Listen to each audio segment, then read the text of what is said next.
اپنی بیویوں کا حق جو حق مہر ہے وہ انہیں دو.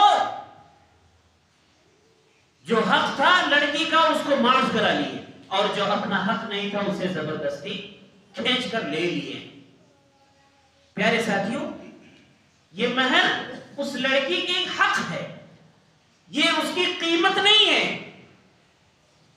کوئی شوہر یہ نہ سوچے کہ یہ قیمت دے کر کے اس لڑکی کو خرید لیا ہے، یہ قیمت دے کر کے اس لڑکی کو خریدا ہے. ایسی کوئی بات نہیں. یہ اس کی عزت ہے، یہ اس کا حق ہے، آپ کو دینا ہے.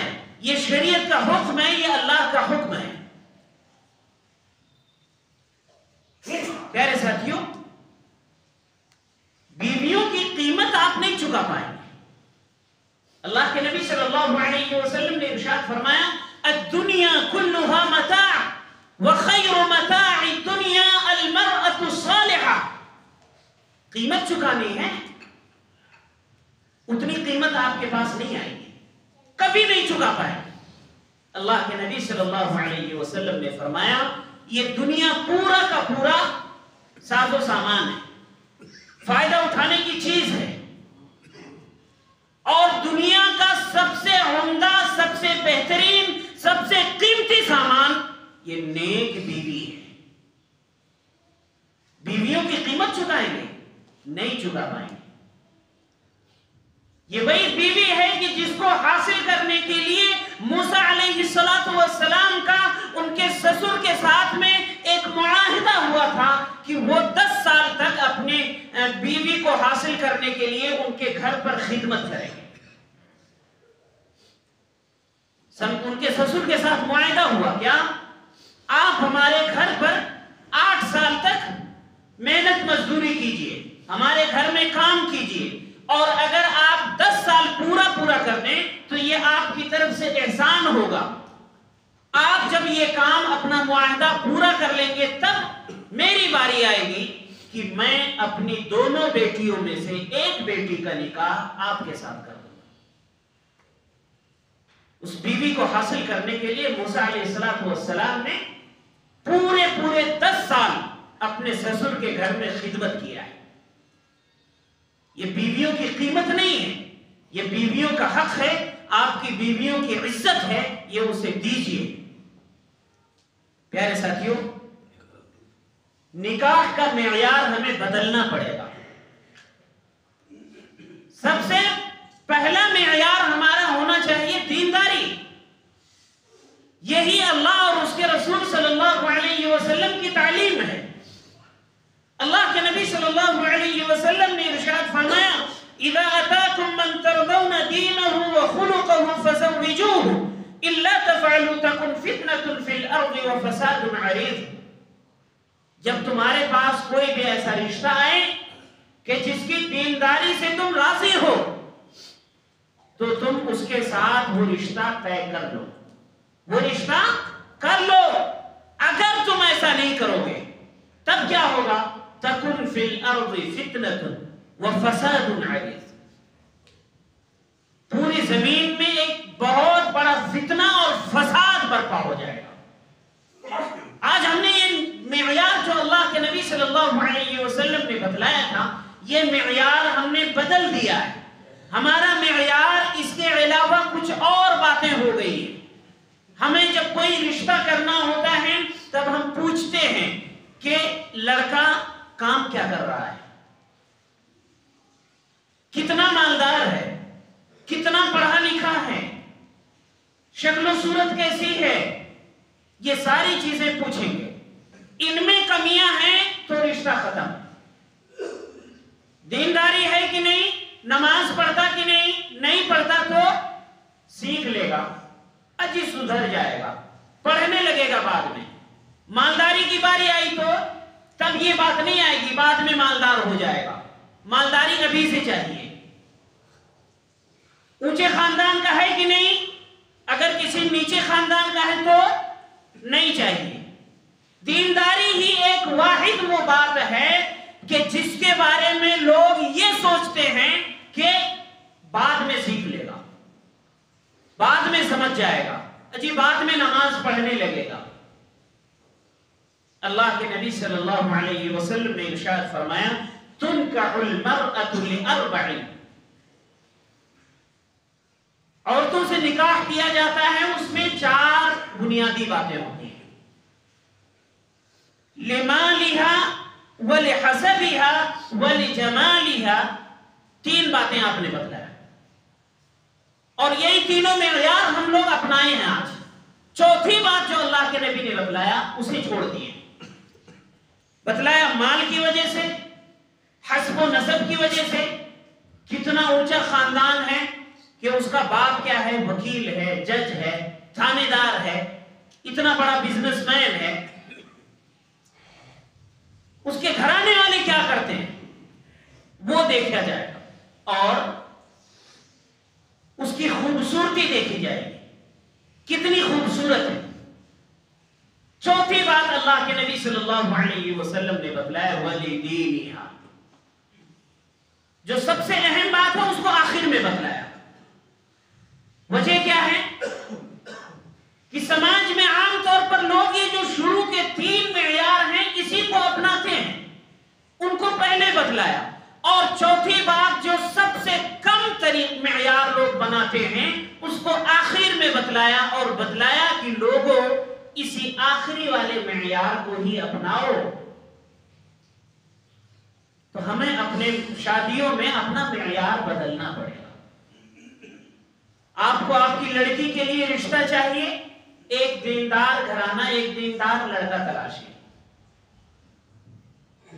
اور اگر آپ کے لڑکا کے لیے کوئی لڑکی چاہیے تو اس کے لیے بھی ایک دیندار لڑکی تلاشیے۔ آپ یہ معیار بدل دیے ہیں جس کی وجہ سے شادی کے بعد سے ہی فتنے اور خرافات گھروں میں جنم لینے لگتے ہیں۔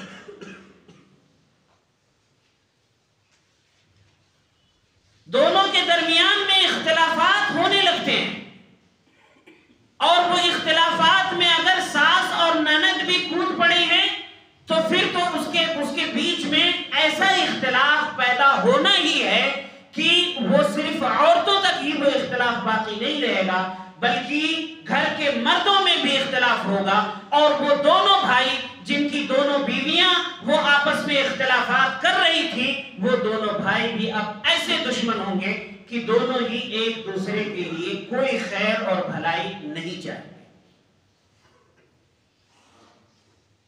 یہ میری واشنگ مشین ہے، میں تمہیں نہیں دوں گی، تو دوسری بہو وہ اپنا کوئی سامان اٹھا کر اپنے گھر میں لے جائے گی، اپنے کمرے میں، یہ میرا سامان ہے، یہ میں تمہیں نہیں دوں گی۔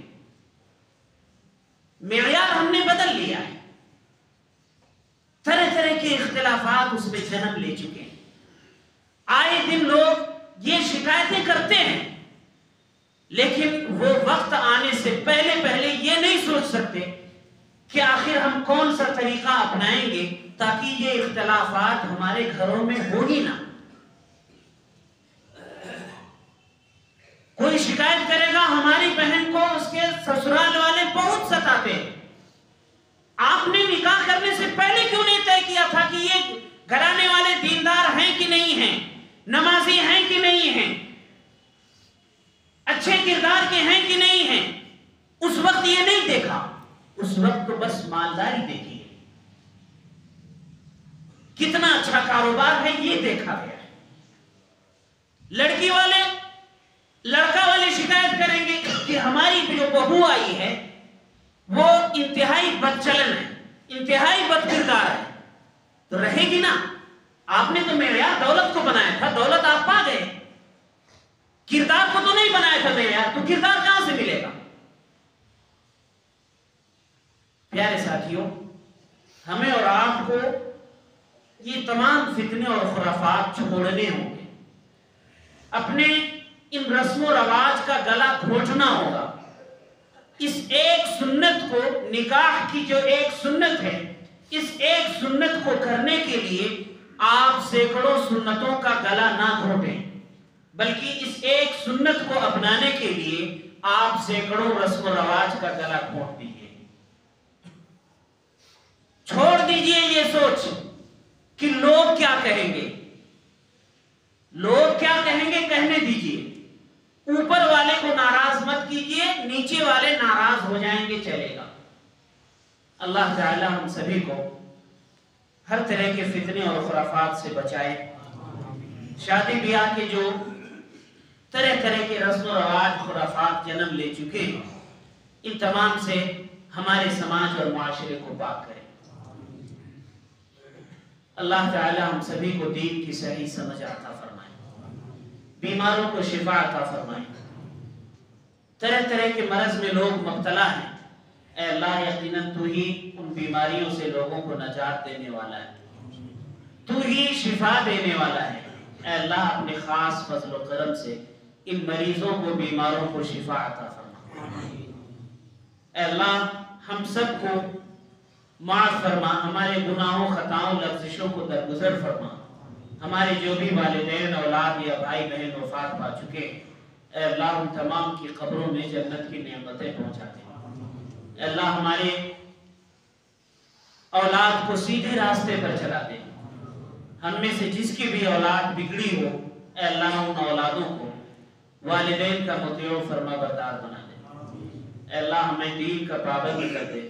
ربنا تقبل منا انك انت السميع العليم وتب علينا انك انت التواب الرحيم۔